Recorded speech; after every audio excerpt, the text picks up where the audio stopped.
Juriscast, o seu podcast jurídico. Olá, amigos advogados e amigas advogadas, sejam todos bem-vindos a mais um episódio do Juriscast, o seu podcast jurídico. Eu sou o Thiago Facchini e hoje o tema é super legal. Vamos falar sobre as criptomoedas e a implicação jurídica deste tema super legal. Fica por aí que o episódio de hoje está sensacional. Mas antes, como de costume, um agradecimento especial ao curso de Direito da Univille. Este curso que tem 25 anos de história, que é detentor do selo OAB Recomenda e que incentiva a prática dessas discussões jurídicas de altíssima qualidade que a gente faz aqui no Juriscast. Então, muito obrigado ao curso de Direito da Univille. Se você quiser conhecê-lo em detalhes, basta acessar univille.br/direito. Continuando a nossa conversa, antes de apresentar a nossa convidada, é importante lembrar que estamos em formato de áudio em todas as plataformas de consumo de podcasts, porém também em formato de vídeo. Então, se você quiser conhecer os nossos rostinhos, basta acessar o Spotify ou o YouTube e acompanhar este episódio do Juriscast e todos os demais em formato de vídeo. Tudo bem? Bom, vamos ao que interessa, vamos falar sobre criptomoedas, as implicações jurídicas aí deste tema, as oportunidades para quem trabalha na área jurídica com isto ou que gostaria de trabalhar com essa temática, entender um pouquinho mais. Como de costume, a gente traz aqui para o Juriscast sempre um especialista e hoje é o dia da Tainá Carneiro, ela que é CEO da Future Law, uma edtech desenvolvida para preparar advogados para o direito exponencial. Ela também é doutoranda pela USP, mestre e bacharel em Direito pela UERJ. Tem experiência de 1 ano como aluna e pesquisadora na Kobe University Faculty of Law e na School of International Cooperation Studies no Japão. Doutora Tainá, seja muito bem-vinda ao Juriscast. Muito obrigada, Thiago. É um prazer, uma alegria estar aqui conversando com você, com todo o público da Juriscast. Nosso propósito é conectar todos os profissionais do mundo jurídico à realidade exponencial, à quarta revolução industrial. Então, poder compartilhar um pouco de tudo que a gente vem fazendo é uma grande alegria, Thiago. Agradeço.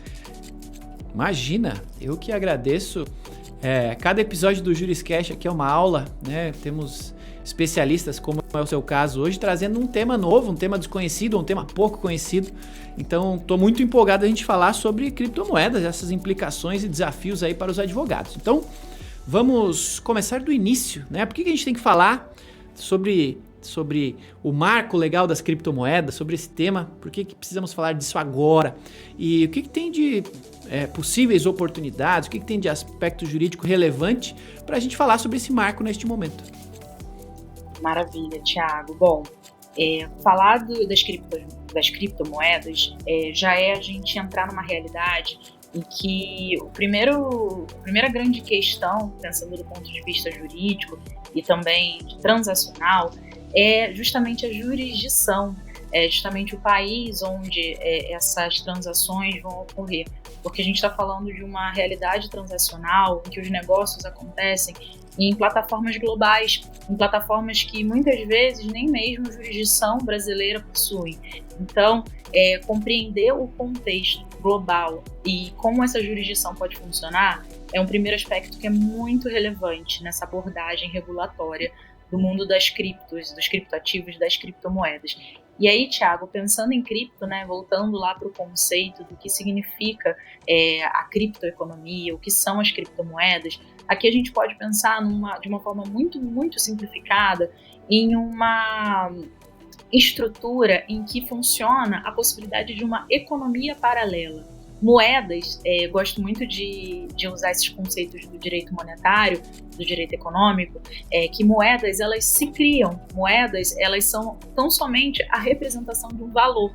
Então, assim como existem as moedas dentro do mundo digital através das redes blockchain, que são as criptos, é possível também que existam moedas dentro do mundo físico. No Brasil mesmo, a gente tem uma experiência registrada no Banco Central em que existem mais de 3.000 moedas paralelas ao real. Então, a gente está falando de uma outra economia que não funciona dentro desses padrões, o padrão ouro, padrão dólar, padrão euro, padrão real, mas que também representam valor. E cada vez mais, na realidade digitalizada que a gente vive, uma realidade em que todas as relações, comunicações, transações e tomadas de decisão, elas conseguem migrar para uma realidade digital, né? O nosso encontro mesmo é uma pequena representação disso, né? Pensando também no mundo da educação, a gente passa a precisar de um nível mais alto de confiabilidade para que essa representação financeira, a representação monetária de valor, ela tenha confiança das instituições. E como a gente está falando de uma realidade em que existe uma certa descentralização, ou seja, não existe um banco central que vai regulamentar a moeda que é emitida dentro de uma rede blockchain no Brasil ou nos Estados Unidos. O Bitcoin não tem uma nacionalidade. O Ethereum, que também é uma das criptomoedas mais conhecidas, que tem mais valor, também não tem uma nacionalidade própria. E aí fica o questionamento, a gente teria um banco central global? Qual seria a nação? Seria a nação onde existe uma maior concentração de cidadãos que possuam o maior número de criptomoedas daquela cripto específica? Essa é uma grande questão. Mas, quando esse sistema foi criado, justamente por isso que ele funciona muito bem, foi-se estruturada uma realidade em que há um conceito chamado descentralização financeira.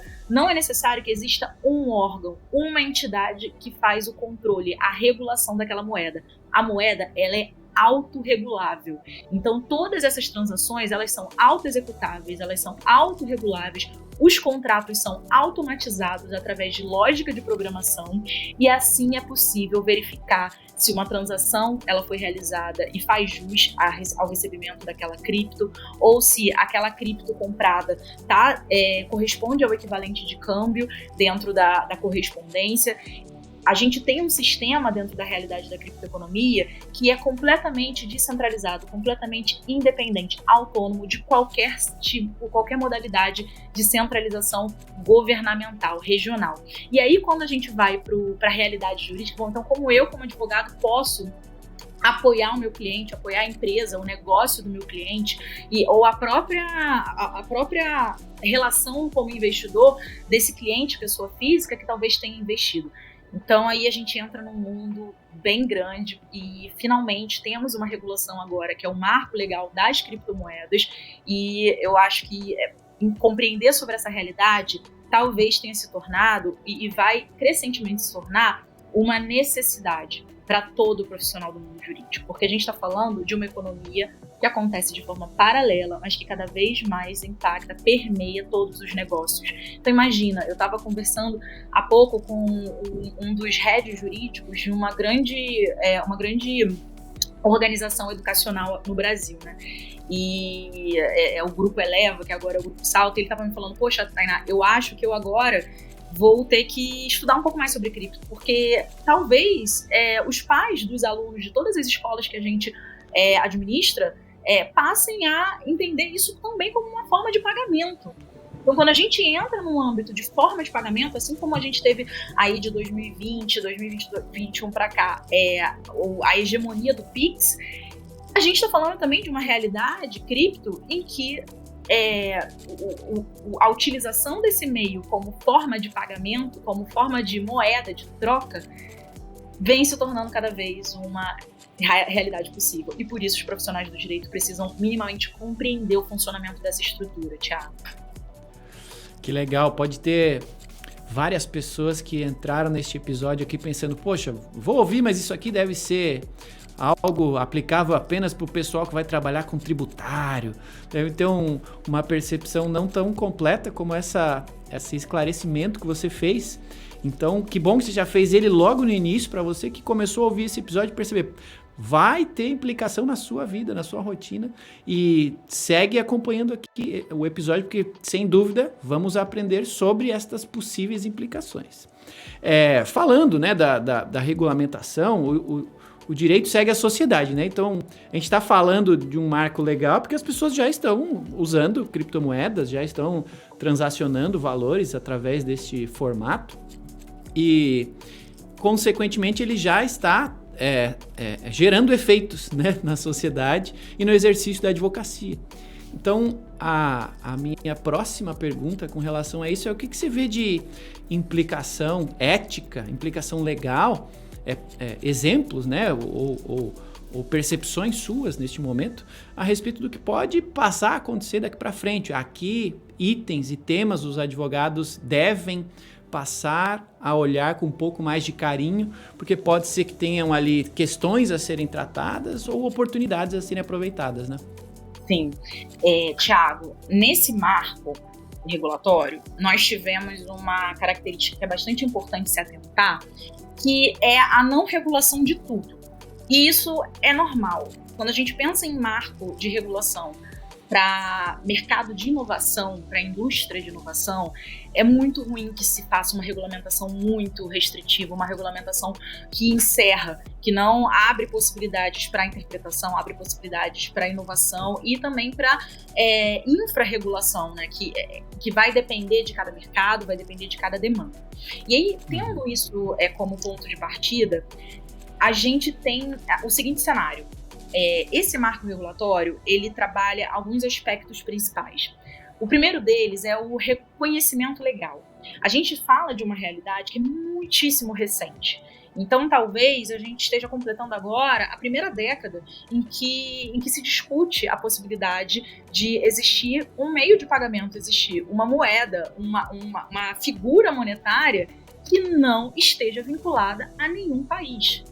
Isso, pensando em termos de história mundial e até em aspectos da economia, das relações globais macroeconômicas, é um nível de inovação para a nossa realidade como seres humanos que não se compara. Talvez se compare à era em que a gente passou a ter as moedas para trocar, né? Saímos da era do escambo para a era das próprias moedas, né? E aí, pensando em como a gente atribui valor, reconhecer legalmente toda essa realidade, né, da definição, o que é a criptomoeda, o que são os ativos digitais, então quais seriam as formas válidas de moeda, como que a gente reconhece propriedade, como que a gente confere um status legal a essas relações. Isso, por mais, talvez assim, para quem já tenha uma certa intimidade com essa realidade do blockchain, das novas tecnologias, é algo muito relevante pensando em tradição jurídica, porque significa que nós finalmente reconhecemos essa modalidade monetária como uma modalidade monetária vigente que precisa receber todo o aparato jurídico para proteção dos investidores, proteção dos usuários, proteção do cidadão de uma forma geral, porque a gente está falando de empresas que têm ramificações em diversos outros negócios e que impactam cidadãos, inclusive num nível governamental, num nível de função social, no nível público. A gente tem casos de universidades públicas, de investimentos em inovação dentro do setor público que já utilizam ferramentas de blockchain, já utilizam sistemas de troca através das criptos. Então, é muito importante que a gente enxergue esse movimento como um movimento que vai muito além do setor privado, muito além de uma indústria específica, muito além de uma negociação, de uma transação que faz parte de uma outra esfera. Pelo contrário, a gente está falando de uma realidade em que toda essa conjuntura permeia a nossa realidade. E aí, a partir disso, a gente tem a grande figura do marco, são as exchanges, que são justamente as corretoras especializadas na compra, venda, no transacionamento dessas moedas. E as exchanges, até então, não tinham uma regulação específica, a gente não tinha o que a gente chama de reconhecimento da pessoa jurídica. Então, a gente pode ter os sócios dessa pessoa jurídica que forma as exchanges. Ele pode ter nacionalidade estrangeira apenas, ou a gente precisa de sócios que tenham nacionalidade brasileira. Como que vai acontecer a tributação sobre isso? A responsabilidade civil. Direito do consumidor talvez seja uma das áreas do direito que mais impactaram essa regulação. A gente passa a encontrar o encaixe entre o investidor na posição de consumidor e o encaixe, então, entre a regulação e o Código de Defesa do Consumidor.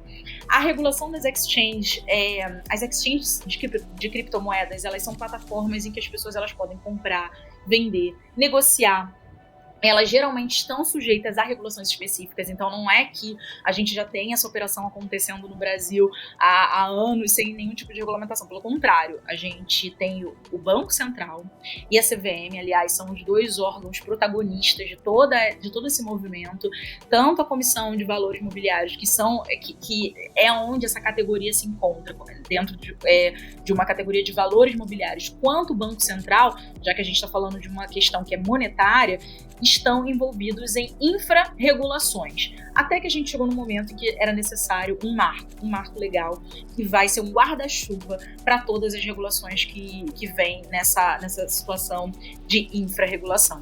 E aí, um exemplo que a gente tem aqui é a própria LGPD. A regulação da privacidade, né? A nossa Lei Geral de Proteção de Dados, de proteção à privacidade, ela tem como um dos preceitos a criação de uma autoridade nacional. E para o marco regulatório das criptomoedas, foi também previsto uma entidade que pudesse decidir, que pudesse pensar, realizar discussões técnicas. E é muito importante que se habilite a possibilidade de haver uma autoridade nacional para pensar a regulação da criptoeconomia. E aí, inclusive, assim, existe uma discussão de que talvez até essa autoridade ela esteja dentro ali do guarda-chuva do Bacen ou dentro do guarda-chuva da CVM, independente de como isso se conduza. É muito importante que exista um núcleo especializado nessas questões, porque a gente está falando de uma realidade que não tem perenidade.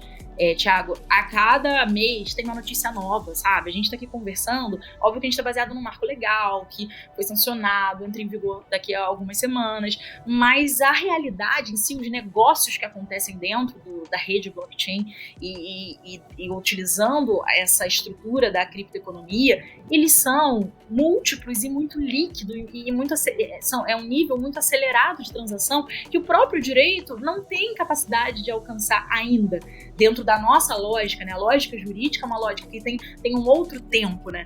A gente funciona, opera a reboque da realidade. Então a realidade está ali acontecendo, o mundo está movendo e o direito está ali atrás tentando alcançar, tentando acompanhar. E é isso, faz parte. Esse é o movimento que se espera do direito.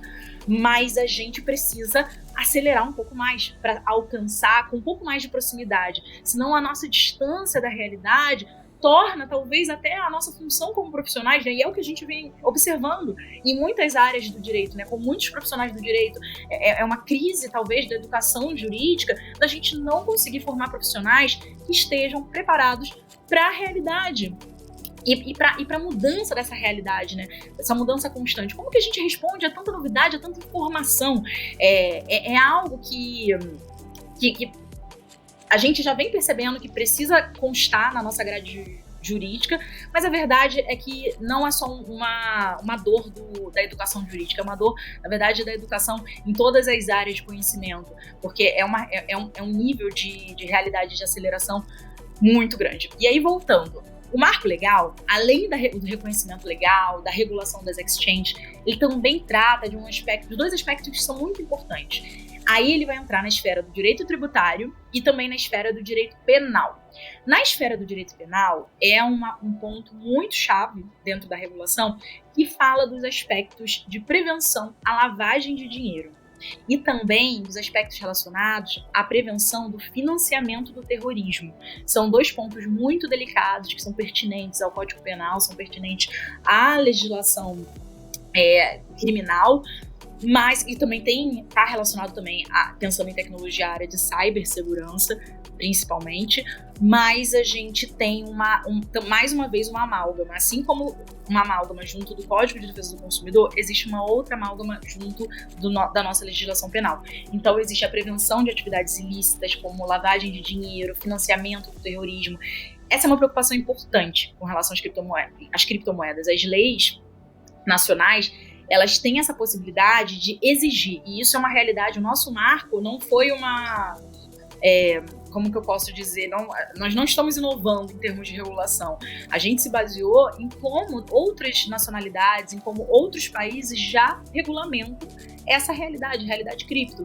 Então, já a gente se baseou em casos concretos, em realidades, em erros que já foram cometidos em outras economias. E justamente para prevenir isso, é necessário que se implementem medidas de due diligence, que são medidas de averiguação, medidas de verificação, para entender quais são as transações que estão acontecendo dentro dessa realidade e que as exchanges também sejam responsáveis pela produção, pela elaboração de relatórios quando se encontra em situações de transações que possam ser suspeitas. Então tem uma relação entre as exchanges, a CVM, o Banco Central, essa eventual autoridade nacional de regulação das criptos. É uma tarefa multidisciplinar, Thiago. São diversas áreas do direito que estão atuando dentro das suas demandas específicas, mas que precisam estar juntas, porque uma questão que se relaciona, por exemplo, com o direito tributário, então, por exemplo, a tributação de empresas, a evasão de divisas e todos esses aspectos relacionados à área tributária, se relaciona também com o direito consumidor e também com o direito penal. Então, você está falando de uma área, de um profissional que atua nessa área, é um profissional multidisciplinar, né? Você tem que estar ali compreendendo como que é a lógica de cada área, né? Porque o direito penal, o processo penal, por exemplo, funciona dentro de uma lógica. O processo tributário é uma lógica administrativa completamente diferente. E aí você também está lidando com órgãos administrativos, CVM, Bacen. É uma área que eu acho infinita, muito interessante assim, para aqueles estudantes que se interessam por esse nível de multidisciplinaridade. Então você entende de economia, você entende de tecnologia, né, de lógica de programação, porque tem que entender um pouco do funcionamento das redes de blockchain. Você entende também de negociação, é um aspecto muito importante, mercado financeiro, porque a gente está falando intrinsecamente de negócios que são operados dentro da realidade do mercado financeiro. É bastante múltiplo, Thiago. E, por exemplo, no direito tributário, que só para encerrar, a gente tem as questões mais relevantes, né, relacionadas a, por exemplo, a autoridade fiscal ela poder exigir a declaração de ganhos que foram obtidos e a aplicação de impostos sobre esses ganhos. Isso é um aspecto que a gente sabe que existe no próprio direito, né? A própria Receita Federal, em regulamentação específica, já conduziu, já informou como que funcionaria essa declaração, né? Tanto para pessoa jurídica quanto para pessoa física relacionada às criptos. E aqui entram também os NFTs e toda essa variedade, né, os desdobramentos das criptos, mas a gente não tem uma regulação específica, uma regulação que também, a regulação ela tem dois papéis, né? Ela tem tem vários papéis, mas dois que eu acredito que sejam muito importantes, principalmente no direito penal e tributário. Um é o pedagógico, né, que é ensinar a população o funcionamento desse regramento, e o segundo é uma função que é preventiva, a prevenção de potenciais crimes ilícitos, tanto no âmbito do direito penal quanto no âmbito do direito tributário. Então, existe uma série de funcionalidades que a regulação passa a ter, e tudo isso, Thiago, de uma forma que foi bastante inteligente o sentido do texto, né? É um texto sofisticado, porque pensa a realidade do mercado de tecnologia. Então não pode encerrar muito, não pode ser um texto muito engessado, que é essa possibilidade de interpretar, a possibilidade de compreender como que aquela regra específica se adequa àquela situação, àquele ocorrido. E esse ocorrido, ele está dentro da nossa esfera criativa, porque o que é possível de se fazer com essa nova economia, a gente ainda não conseguiu fechar esse círculo de possibilidades, Thiago. Justamente por isso que a gente precisa ter essa abertura para a interpretação, mas obviamente com muita consciência dessa realidade, né? Por isso, muito importante que os profissionais, para além da regulamentação, entendam o funcionamento mesmo dessa realidade. Como que a tecnologia funciona, como que essas transações funcionam, quais são os principais negócios, qual foi o impacto disso no Brasil. A gente tem um dado que só no Brasil a gente já transacionou em 2022 mais de 2 trilhões de reais em cripto. Sabe? Então, é uma economia relevante, uma economia que, às vezes, suplanta muitas economias tradicionais, né? Que a gente dá voz, dá vazão, e a gente investe, e incentiva, e atua, e se especializa, quando, na verdade, são indústrias infinitamente menores do que a indústria cripto. Por isso, é também uma oportunidade de atuação pensando, né, numa realidade jurídica em que cada vez mais existem muitos profissionais e cada vez as áreas tradicionais elas entram num estado de saturação, aqui tem a whole new world de oportunidades, como diz o Aladdin, tipo, todo um mundo novo para se descobrir, para se atuar, para se destacar. Mas é isso, tem os seus obstáculos, tem os seus desafios, mas não são intransponíveis, Thiago. Com certeza não são. Nós somos capazes de atuar e de alavancar a área, né? De realmente realizar nossa função social como profissionais do direito dentro dessa área também. Legal, eu gostei da analogia que você fez sobre a LGPD. Quando a gente falou de LGPD no Brasil, a gente preparou também uma legislação específica, teve um tempo para que as empresas pudessem se adaptar a ela, que os profissionais pudessem buscar conhecimento e construir a sua didática a respeito do tema para em seguida poder criar as suas ofertas de negócio e passar a ganhar dinheiro, né, com a LGPD. E na minha percepção eu vejo aqui uma diferença grande, né, apesar de que estamos aqui falando sim de uma regulação nova, e de algo relacionado à tecnologia também, a cripto já nasceu, amadureceu, já está em uso, né? Você até falou dos números no Brasil. Para quem é usuário do Nubank, entra no aplicativo, já consegue fazer uma compra de cripto pelo próprio aplicativo do banco. Quem diria, o bancão, aquela indústria tradicional, assim como o direito também é tradicional, mas poxa, banco já está oferecendo a cripto, já está tornando este mercado acessível. E ao torná-lo acessível, as pessoas vão começar a ter problemas, como você falou, podem começar a ter problemas, seja com o fisco, né? A Receita foi a que perdeu menos tempo, né?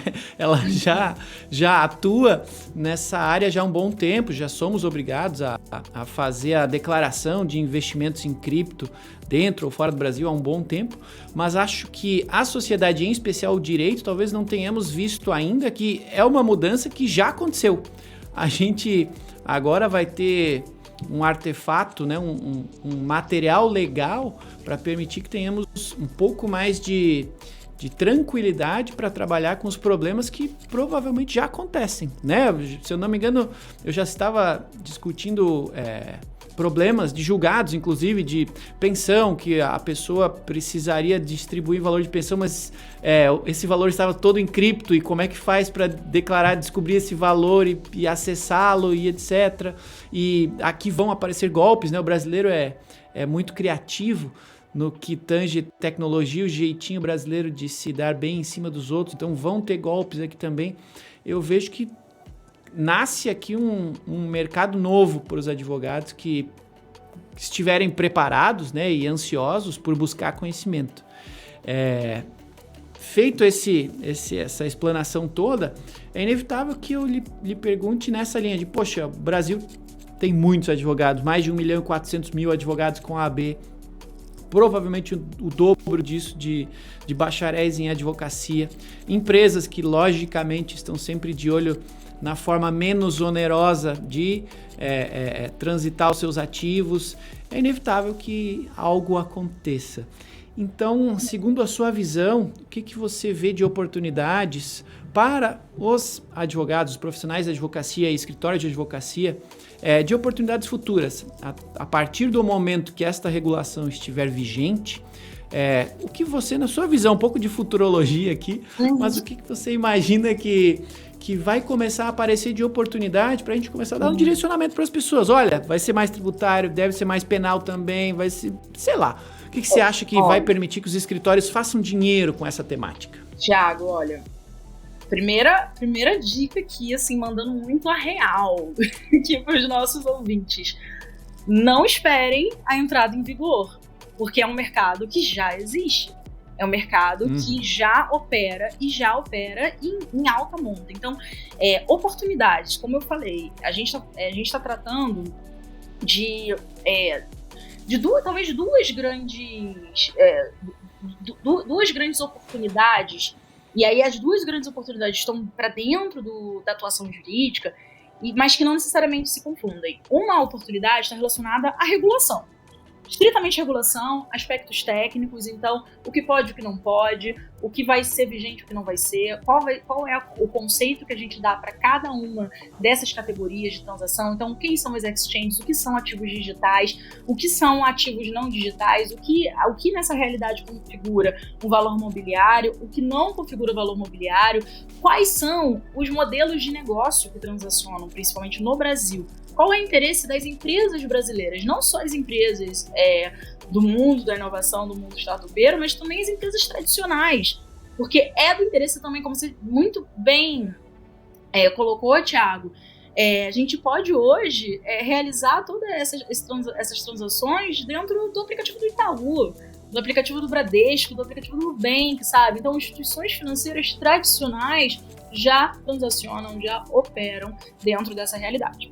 E aí, dito isso, e aí é para além do aspecto técnico, um outro aspecto que também é muito importante, que demanda o profissional jurídico, mas nem tanto dentro do âmbito técnico, são os aspectos éticos.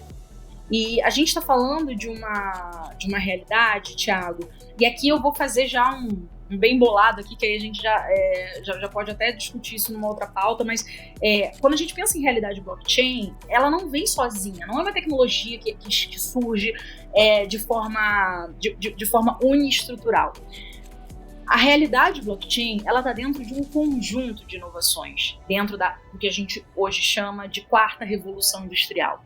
Dentro da quarta revolução industrial, os braços que eu posso elencar aqui, só para citar alguns, não vou nem ser exaustiva, a gente pode falar da rede blockchain, da realidade blockchain, que é a estrutura que sustenta as criptomoedas, que sustenta os criptoativos, é a estrutura em rede, interconectada, que garante a segurança jurídica, a confiabilidade dessas transações. E é uma rede completamente autônoma, completamente descentralizada, não depende de alguém que vai ligar e desligar um botão, do gerente que você precisa ligar para fazer a transação que deu errado porque transferiu para uma conta. Não existe essa possibilidade dentro da realidade blockchain. Os contratos são auto-executáveis. Aí tudo bem, essa é uma das vertentes. Além disso, a gente está falando de uma quarta revolução industrial que apresenta para nossa economia impressão 3D, a produção principalmente do mercado de varejo, quando a gente pensa em produção 3D, é uma realidade que altera todo o nosso terceiro e segundo setor no Brasil. E aqui a gente está falando de estruturas não só pequenas, né? Porque a gente pensa, impressão 3D, que legal, vou imprimir aqui uma capinha para o celular. A impressão 3D, ela alcança a produção de automobilística, por exemplo. A gente está falando de toda uma cadeia de produção que pode ser, sim, produzida através de uma impressora, através de uma máquina 3D. Então, é uma revolução tecnológica que a gente ainda não conseguiu mensurar, principalmente para o Brasil. Biotecnologia, a possibilidade da gente moldar toda a estrutura genética, toda a estrutura biológica de seres humanos, a indústria genética, todas essas alterações, a prevenção de doenças, a prevenção, a descoberta anterior, né, de doenças, de pré-disponibilidades, isso também altera em níveis estratosféricos a relação, por exemplo, que existe entre empresa, né, pessoa jurídica e pessoa física, né? Como que a gente lida, tanto do ponto de vista privado quanto público, com essas pessoas físicas que vão ter um nível de longevidade, um nível um potencial de alteração da sua própria genética muito, muito maior, né? Muito mais incisivo. E aí isso desdobra para outras questões relacionadas à igualdade, ao acesso, né? Porque a gente sabe que novas tecnologias, elas tendem a serem introduzidas dentro de uma bolha, né? Uma bolha mais desigual, para depois sim elas entrarem num estado de disseminação real. E além disso, a gente está falando de, finalmente, né, que é a nossa grande estrela, a inteligência artificial. Então imagina todas essas tecnologias trabalhando juntas. Então ali a gente está numa fábrica de automóveis que a impressão é 3D, que é controlada por inteligência artificial, que está usando técnicas de biogenética para fazer as alterações tomadas de decisão, e além disso a gente está fazendo a gestão de toda essa realidade com smart contracts dentro de uma rede blockchain. É infinita a consciência e o potencial, né, dessa nova realidade. Por isso, Thiago, eu gosto muito de bater na tecla que nós, como profissionais do direito, a gente vai ser demandado para, obviamente, aquilo que a gente aprendeu na faculdade, cara crachá, né? O que tá na lei, o que pode, o que não pode. Mas, principalmente, a gente vai precisar desenvolver competências que vão além da parte técnica. Porque aqui, tudo que eu mencionei aqui, toda essa história que eu contei, ela tem uma relação intrínseca com a discussão deontológica, a discussão de ética no direito. Então, um carro automático decide virar à esquerda e não à direita, colocando em risco o motorista e não o carona. A criança que está no banco de trás e não a do lado direito e não a que está do lado esquerdo. Essa tomada de decisão, ela vai levar em conta quais paradoxos, sabe? É o paradoxo que a gente aprendeu lá atrás nas aulas de sociologia jurídica. Bom, tem um trem aqui. Se eu decido mudar aqui a linha do trem, eu posso colocar em risco a vida de duas pessoas. Se eu coloco para esse lado de cá, eu coloco em risco a minha vida. E aí? A gente vai entrar num paradoxo ético que é essencial para qualquer profissional, infelizmente ou felizmente, né? A meu ponto de vista, felizmente. Para muitos alunos que não assistiram às aulas de ética e deontologia, infelizmente. Mas é que a gente vai ter que lidar com essas informações, com essa lógica. A lógica que não é só da lógica jurídica, é uma lógica que faz parte da filosofia, é uma lógica que faz parte da economia, faz parte da sociologia. Então, a gente vai precisar, como profissional do direito, expandir esse leque. Então, oportunidade de atuação, Thiago, vão existir. Dentro das áreas tradicionais, então a gente vai ter áreas, demanda dentro do direito penal, dentro do direito tributário, Código de Defesa do Consumidor, direito civil, litígios, responsabilidade civil.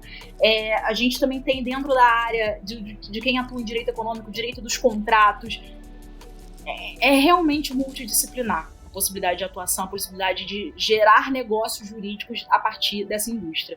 Por outro lado, tudo isso vai demandar também que esse profissional tenha essa outra base, uma base de consciência, de repertório de economia, repertório socioeconômico para compreender, para apoiar o cliente. Porque a gente não consegue apoiar só o nosso cliente só com base naquelas regras, né? A gente precisa de contexto. E contexto muitas vezes independe de qual é o regramento da vez. Por isso que até hoje a gente não tem uma regulação que entrou em vigor, mas a gente tem toda uma economia acontecendo. E aí? Como que isso está funcionando? Né? E a gente não depende da regulação para o funcionamento da economia. Né?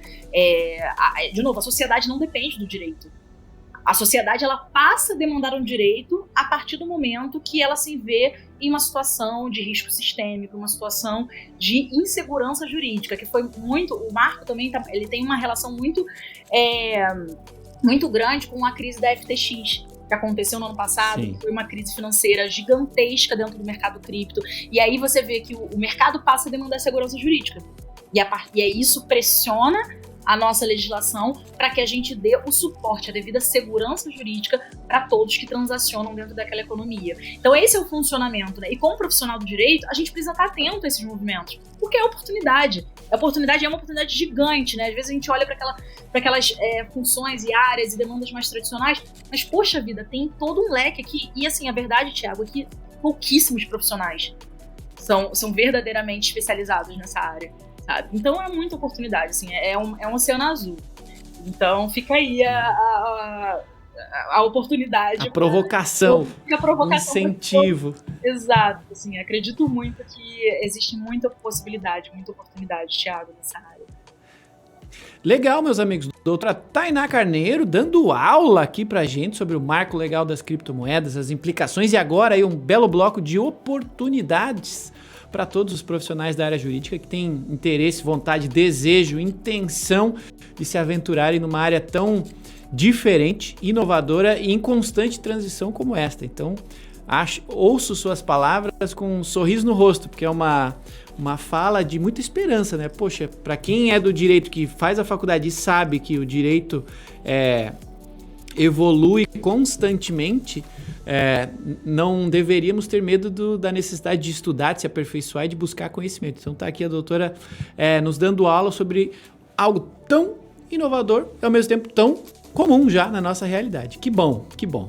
Aproveitando que fizemos essa pausa, eu quero convidar você, meu amigo, minha amiga, que está nos acompanhando aqui, para seguir a doutora Tainá no Instagram, lá, @TaináCarneiro. Sigam também a Future Law, né? Já vamos até fazer uma perguntinha sobre a Future Law. A gente acabou não falando, mas o seu ímpeto pelo conhecimento aí e a empolgação que você tem na fala e no olhar, é legal a gente falar um pouquinho sobre ela também. Não estava na pauta, mas acho que vai ser legal, vai ser enriquecedor para a audiência. Então sigam aí a doutora Tainá, Future Law, nas redes sociais. Convido-os também a me seguir nas redes sociais, em todas elas, Instagram, Twitter, LinkedIn, Thiago Facchini, @Thiago Facchini, estou em todas elas à disposição para que socializemos, né? A rede social é feita para a gente socializar, então fiquem à vontade, vocês conseguem conversar comigo, eu respondo as perguntas de vocês, fiquem à vontade, vai ser uma alegria. E claro, o último pedido, se você está gostando deste episódio, por favor, avalie este episódio, né? Dê aí as estrelinhas, o joinha, o coraçãozinho, se você está gostando, deixa aí a representação do quanto você está se divertindo junto com a gente nessa conversa. Encaminhe também este episódio para algum colega. A gente faz episódios super legais aqui nos Juriscasts para que nós todos tenhamos a oportunidade de, com o compartilhamento deste conhecimento, que no dia de hoje a doutora Tainá está trazendo aqui para a gente consiga multiplicar o nosso conhecimento dentro do nosso âmbito jurídico, que tenhamos todos um mercado jurídico cada vez mais rico e mais próspero para todos. E isso a gente faz compartilhando conhecimento, tá bom? Manda esse episódio aqui para algum colega, não tenho dúvida que eles vão gostar de aprender com a gente também. Bom, o tempo voa, a gente já falou de um monte de coisa legal.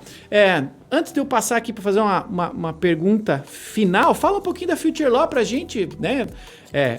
Conhecimento exponencial para quem trabalha no jurídico, conta um pouquinho.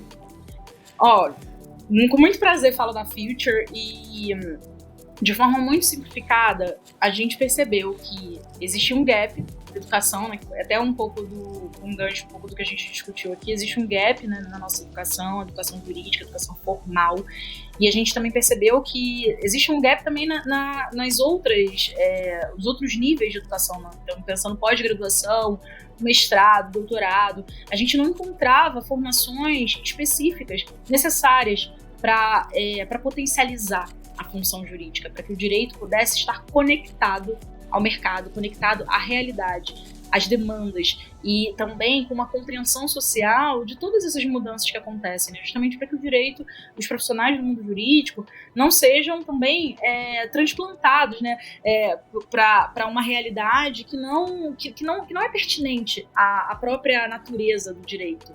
Então, o que a gente quer? Conectar esses profissionais a essa realidade, através de competências como gestão, eficiência, metodologias jurídicas ágeis, ciência de dados aplicadas ao direito, Legal Operations. A Future Law foi a primeira escola que desenvolveu um curso de Legal Operations no mundo.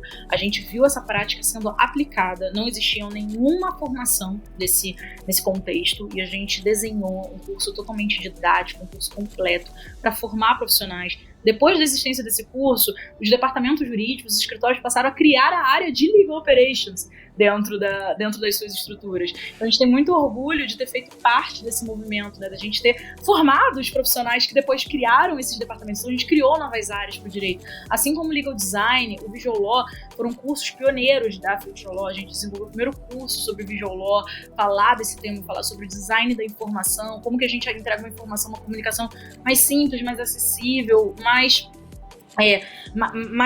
objetiva, né, que realmente atinja a nossa intenção quando a gente se comunica, seja com o cliente, seja com o jurisdicionado, com o nosso colega dentro de uma realidade de discussão litigiosa. Qualquer uma das comunicações que a gente faça, ela precisa estar ajustada ao nosso interlocutor. E o Legal Design tem essa proposta de adequar a comunicação, porque, como uma das nossas professoras gosta muito de falar, faz diferença quem faz sentido.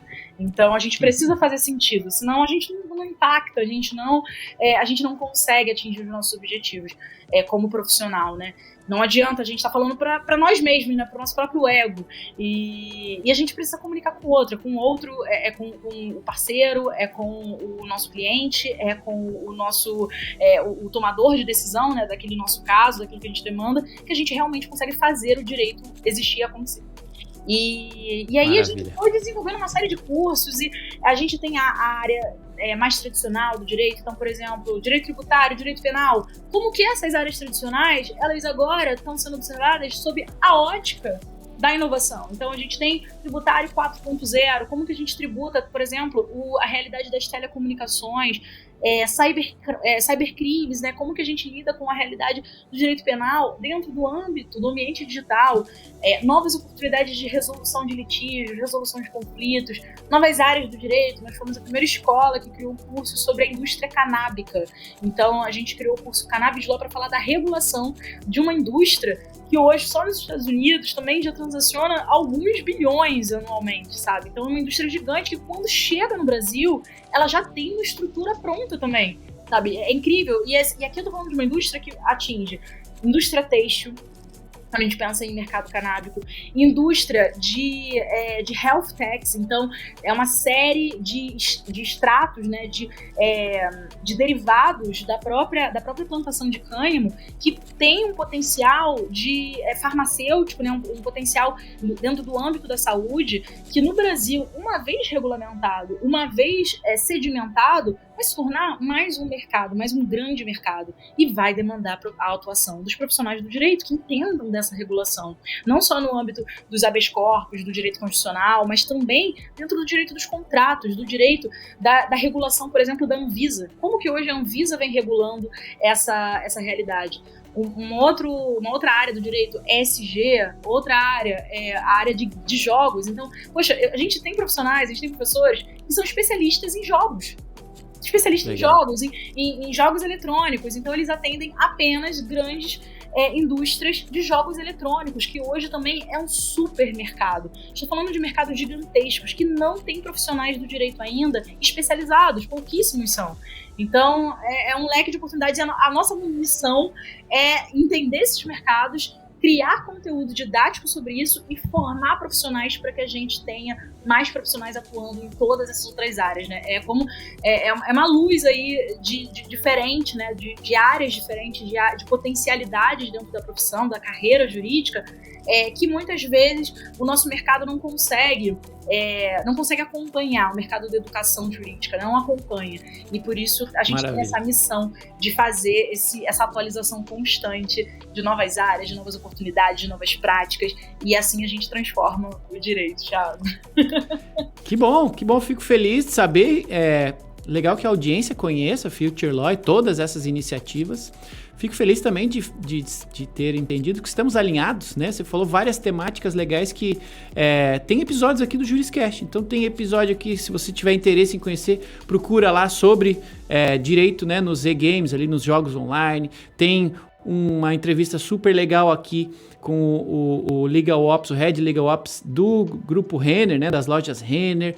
Tem Legal Design por aqui também. Então tem um monte de episódios específicos nessas temáticas que demandam, sim, conhecimento específico. Então, se você ouvir algum desses, gostar da temática e quiser se especializar nela, tem aqui na Future Law uma oportunidade de você levar a sua curiosidade a um próximo nível, né? Adquirir conhecimento formal nestas novas linhas de atuação para quem trabalha na área jurídica. Bom, conversa tá uma delícia, mas a gente precisa tocar o barco aqui. O tempo voou. Vamos fazer uma finalização.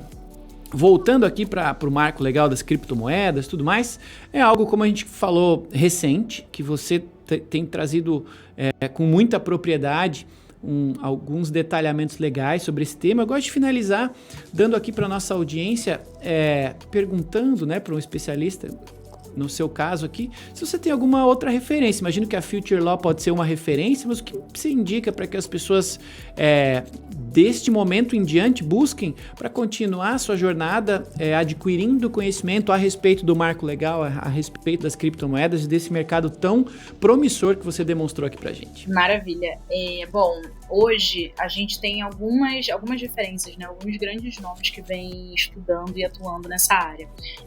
Dentro da que hoje é minha casa, né, na Universidade de São Paulo, a gente tem dois grandes profissionais, que é o Daniel Steinbeck e a Camila Villardi.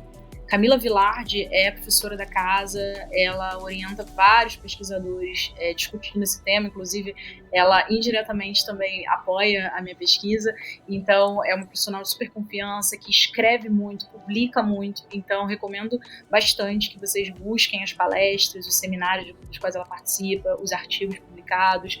E, além disso, mais indo para um viés de mercado, né, saindo um pouco da academia, tem duas pessoas que eu admiro muito, que são a Tatiana Revoredo.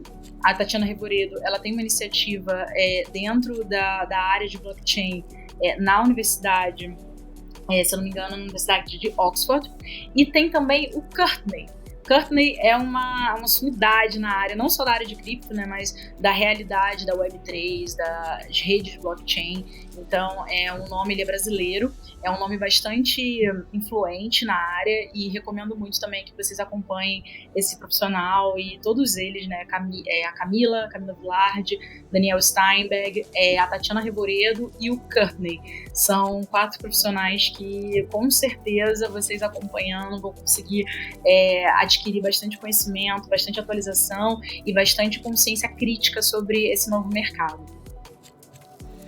Maravilha! Só me resta, em nome aí da audiência do Juriscast, em meu nome, claro, lhe agradecer, Tainá. Muito obrigado por toda essa aula aí de conhecimento cripto que você trouxe pra gente. Muito obrigado por ter vindo compartilhar esse conhecimento aqui no Juriscast. Eu que agradeço, Thiago, uma alegria muito grande. Espero de verdade que vocês escutem até o final aqui, meu agradecimento, que essa conversa aqui os inspirem. De novo, a gente está falando de uma realidade jurídica que parece, né, numa aparência, ela é complexa, mas, na verdade, olhando mais a fundo, existem muitas e muitas oportunidades pouquíssimo exploradas no direito, e que demandam profissionais interessados, profissionais dispostos a encarar esses desafios, e com certeza isso vai gerar um impacto muito grande, não só no mundo jurídico, mas na economia como um todo, né? Pensando em Brasil. A gente precisa de profissionais capacitados também na área de novas tecnologias. Legal, obrigado por ter ajudado a criar aqui, né, junto com os entusiastas aí da inteligência jurídica, mais advogados críticos e entusiasmados com as oportunidades que o futuro nos oferece, né? O passado já foi, mas o futuro é onde estão as oportunidades para todos nós. Então, obrigado por iluminar aí este caminho futuro, mostrar aí as oportunidades para que as pessoas com interesse e força de vontade possam trilhar esse caminho com ainda mais celeridade. Obrigado, então, a cada um de vocês da audiência, que, como de costume, nos acompanham em cada episódio. Agradecimento a cada um de vocês que já nos ajudaram a superar aí a marca de 300 mil ouvidas aqui no Juriscast. Muito obrigado a cada um de vocês. Nos vemos na próxima quinta-feira. Todas as quintas-feiras temos aí um novo episódio do Juriscast. Então, nos vemos na próxima quinta-feira no Juriscast, o seu podcast jurídico. Até lá e tchau.